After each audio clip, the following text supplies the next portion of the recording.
Hello and welcome. This is episode 2 of Punk Rock and Politics. I'm looking forward to this one. My name is Andrew for America, and I wanted to touch on a few things, a couple corrections I want to make from episode 1.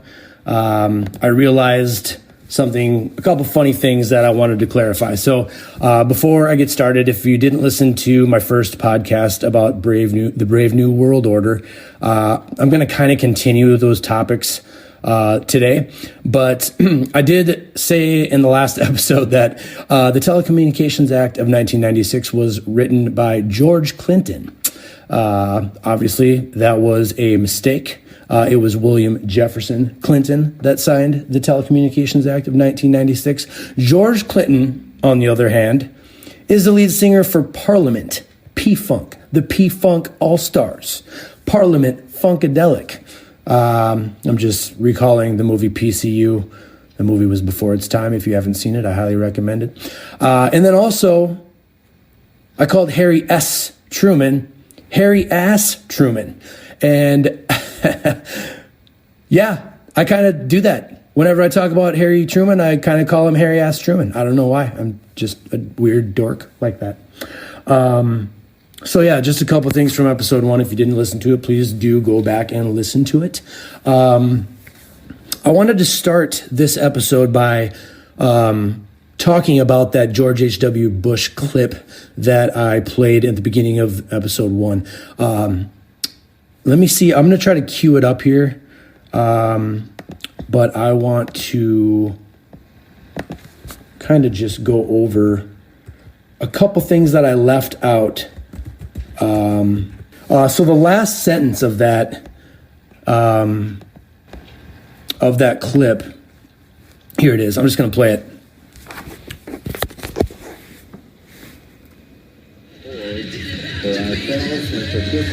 Oh, geez. Give me a minute. I'm stupid. Here we go. Governs the conduct of nations. When we are successful, and we will be, we have a real chance at this new world order, an order in which a credible United Nations can use its peacekeeping role to fulfill the promise and vision of the UN's founders. Okay, sorry. I'm obviously new at this, and I kind of made a little mistake there with the audio. Apologies. But you heard the last part of that NWO speech by George H.W. Bush, and I want to comment on the last line of that speech because it's kind of going to perfectly segue and lead into what I want to start talking about today. That last line, he said, a world where a credible United Nations can use its peacekeeping role to fulfill the promise and vision of the UN's founders. The first two things that jump out at me when I hear that sentence come out of George H.W. Bush's mouth is, what makes a credible UN, quote unquote? What gives the United Nations credibility? You know what I mean? Most people don't ever think about that stuff. We could talk about that question for a number of podcasts. But then he goes on to say, a world where a credible United Nations can use its peacekeeping role, okay? That's a key word. The method is going to be under the guise of peacekeeping, quote unquote. A peacekeeping role to fulfill the promise and vision of the UN's founders. All right, let me ask you something. Who are the UN's founders? Who are these United Nations founders whose promise and vision is going to be fulfilled? He said, we will be successful. He's clearly confident. There's clearly a plan amongst a small group of people somewhere in this world, and they're not making it a secret.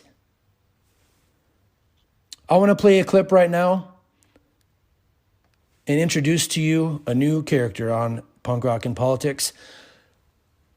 One of those founders of the United Nations is a guy by the name of David Rockefeller. Take a listen to this.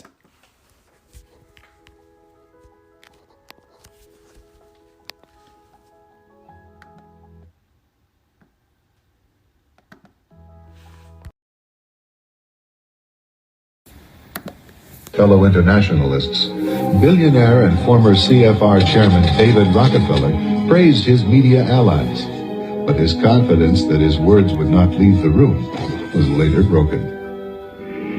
We are grateful to the Washington Post, the New York Times, Time Magazine, and other publications whose directors have attended our meetings and restricted their promises of discretion for almost 40 years. It would have been impossible for us to develop our plan for the world if we had been subject to the bright lights of publicity.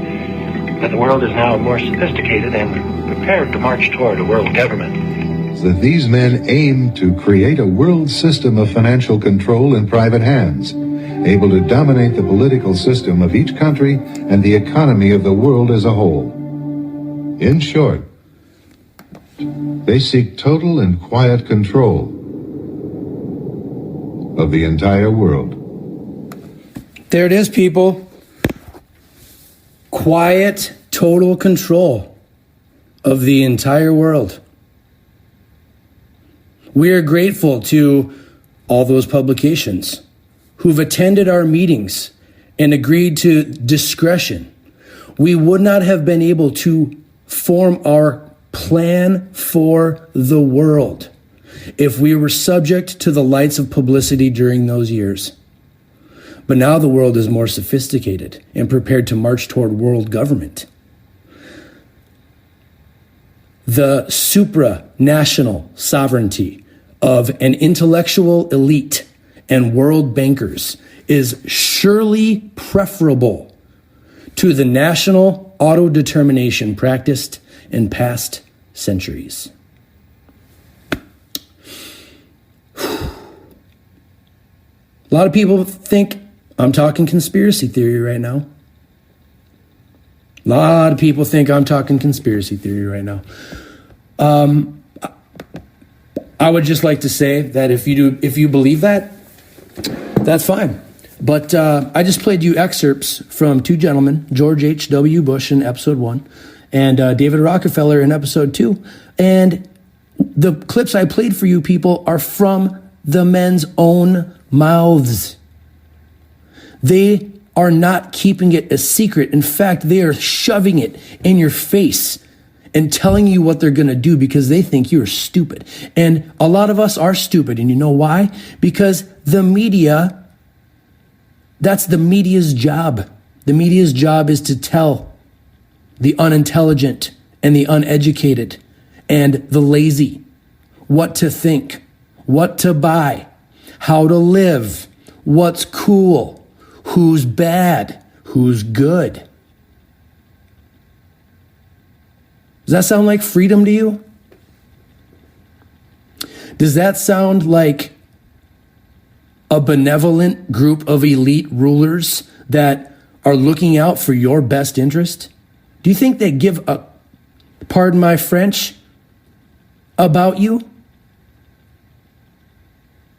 Do you really think that? I mean, I don't know. It's obvious, and this is the kind of stuff that you're not going to see on CNN, people. This is the kind of stuff you're not going to see on Fox, MSNBC. I mean, all these companies are under the same umbrellas. Very, very rarely are you going to come across media and news these days that are going to tell you exactly what's going on in the world, unless you look for it and you seek it out yourself.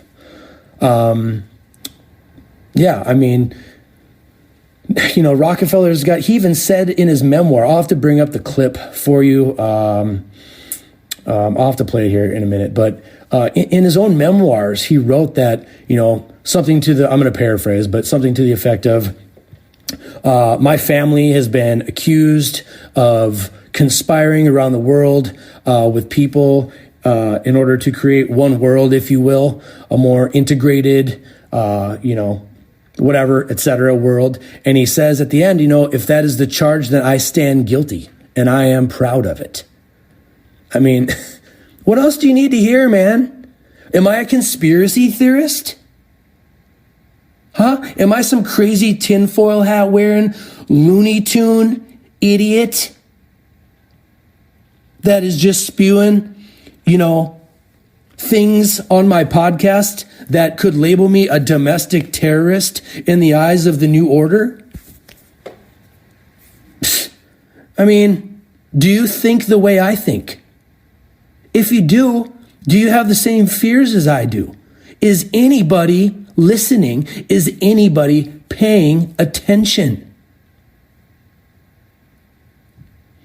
A lot of people don't believe this is happening, and it's amazing. It is just, I'm going to use a lot of the same adjectives. It is baffling to me.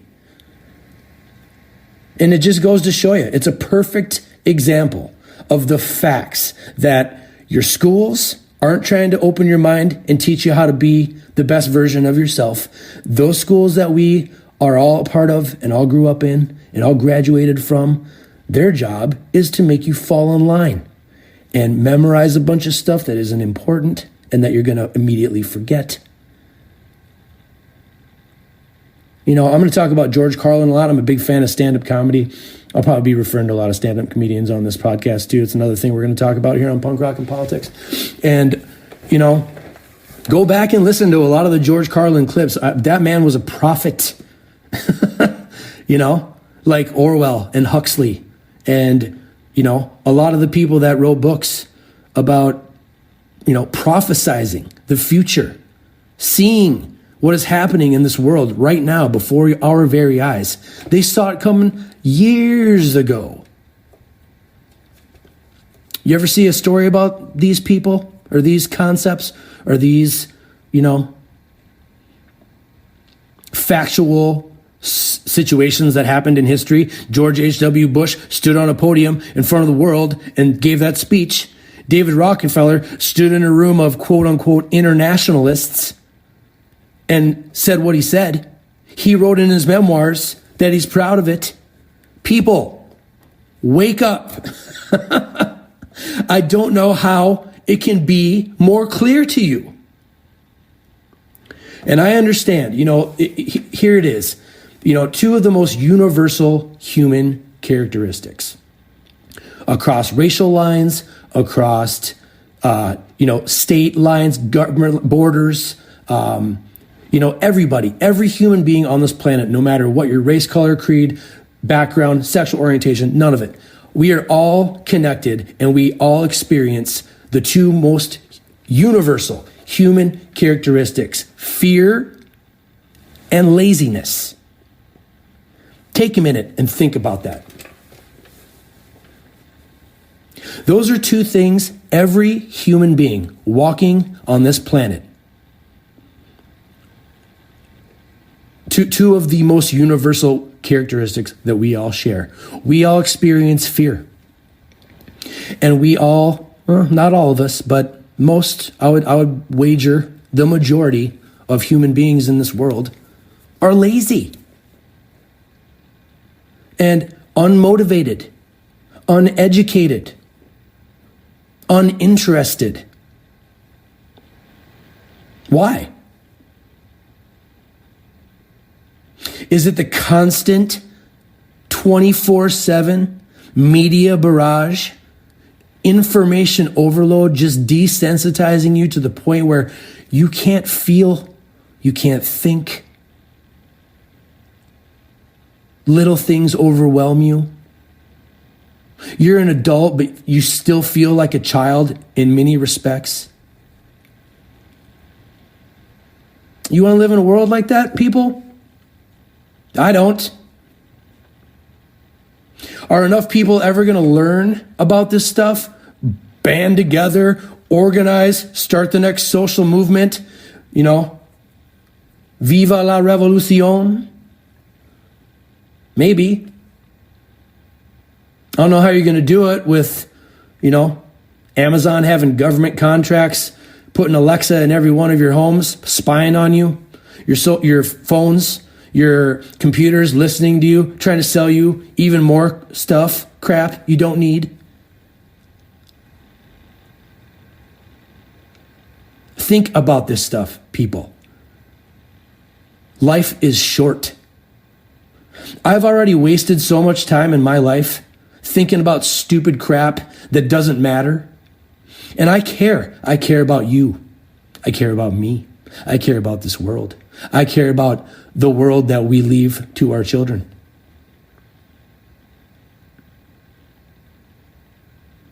You know, this stuff makes me emotional. And it should. It should make you emotional. It should make everybody emotional because it's tough. It's hard. It's not easy. Life is suffering.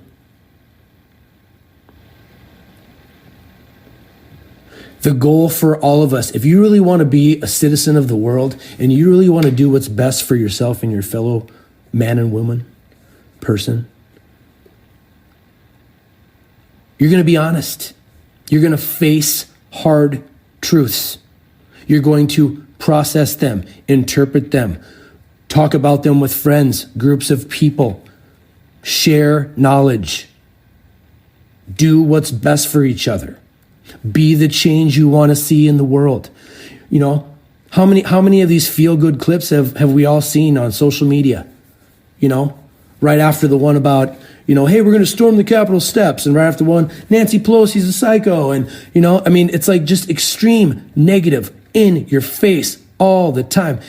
And, you know, and if you're working at a job, you know, overworked, you know, you're working 5-6 shifts a week, you know, who knows? Your significant other also has to work because, you know, this ain't the 50s anymore.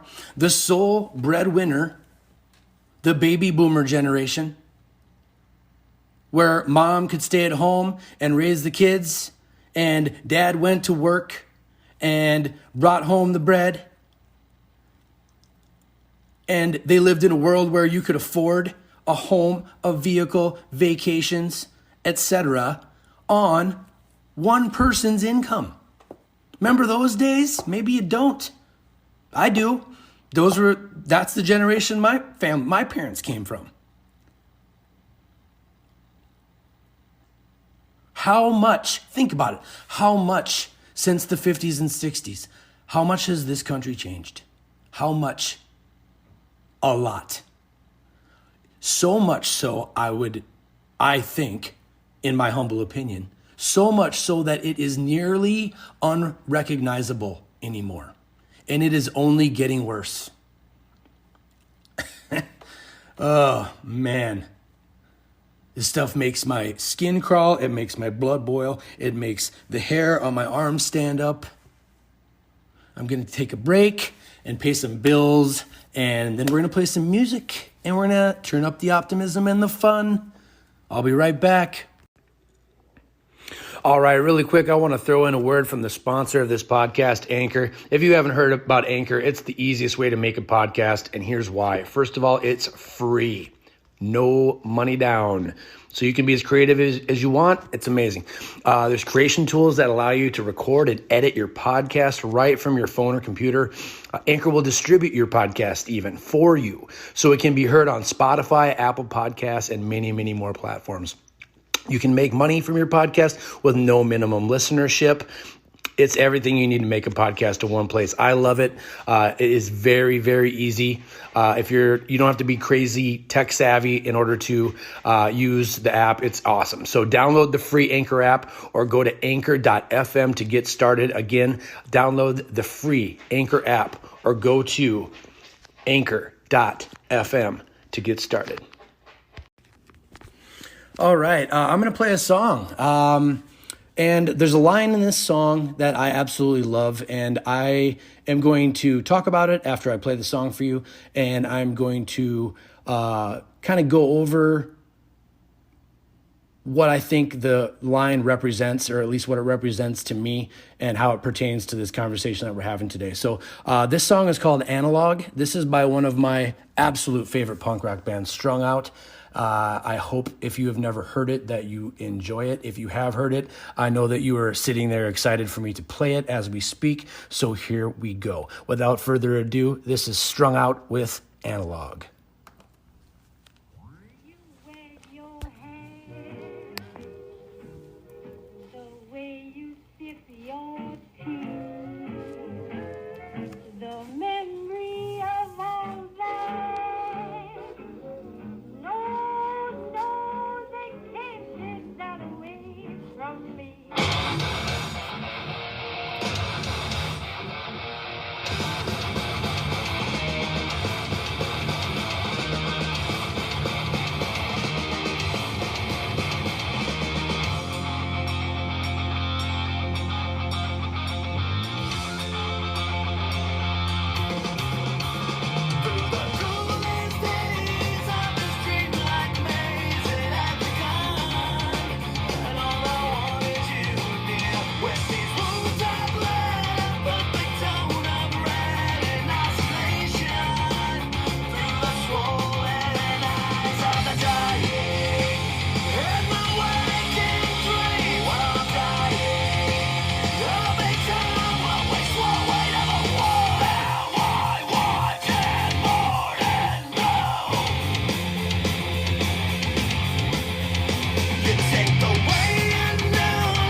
Breakdown.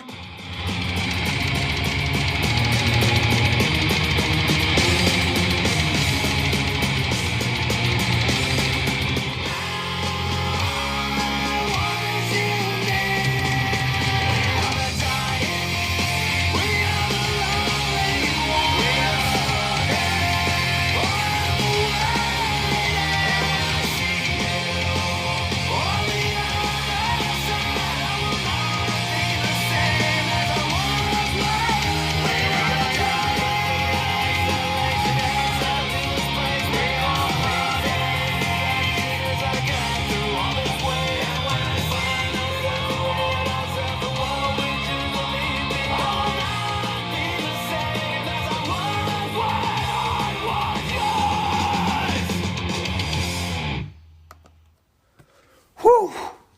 Boy, my heart is pumping.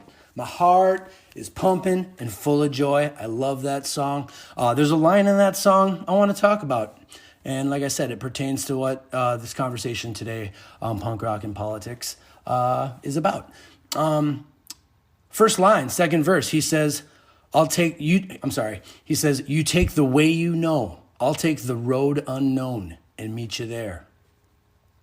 At the end of time, we are frequency. We are tragedy. We are the love we need to keep us here.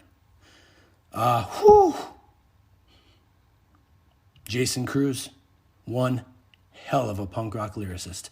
That's my question to you to close the episode today, people. What kind of person do you want to be in this new world? Do you want to be the kind of person that takes the way you know? The same old, the status quo, follow the leader, be a lemming, no thought, no connection, and you're just going to follow the rest of the herd and the rest of the pack right off the cliff. You're going to be that person? You're going to be the person that takes the way you know? Or are you going to be the type of person that takes the road unknown? Are you going to have the courage? Are you going to have the mental toughness, the fortitude,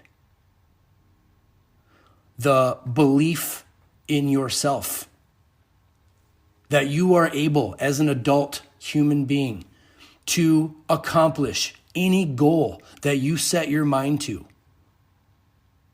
Are you going to avoid tough conversations? Because it's just easier not to have them, right? And not having those tough conversations, is that going to be beneficial in the long term of your short life? I plead with you, people. I beg and plead on my knees. Find the courage to face truth. For you, for me, for all of us. I love you. Thank you for listening. This has been Punk Rock and Politics. My name is Andrew for America. This is episode 2, and we'll see you next time. If you like the podcast, please do tell your friends. Word of mouth advertising. Share the podcast. Let's see. You can follow me on pretty much Facebook right now, and you'll never see me on Twitter, and for obvious reasons. If you guys kind of know who I am at this point and you understand my worldview, you know why I don't do business with Twitter. So, all right, that's it. Have a great rest of your day. Looking forward to the Super Bowl coming up. Just had the championship games last night. Can't believe Tom Brady's going again. The guy is the GOAT. It is irrefutable at this point. And hey, Packers, why don't you cry some more? Cry me a river. Minnesota Vikings, son. Represent. All right, guys, we'll see you soon.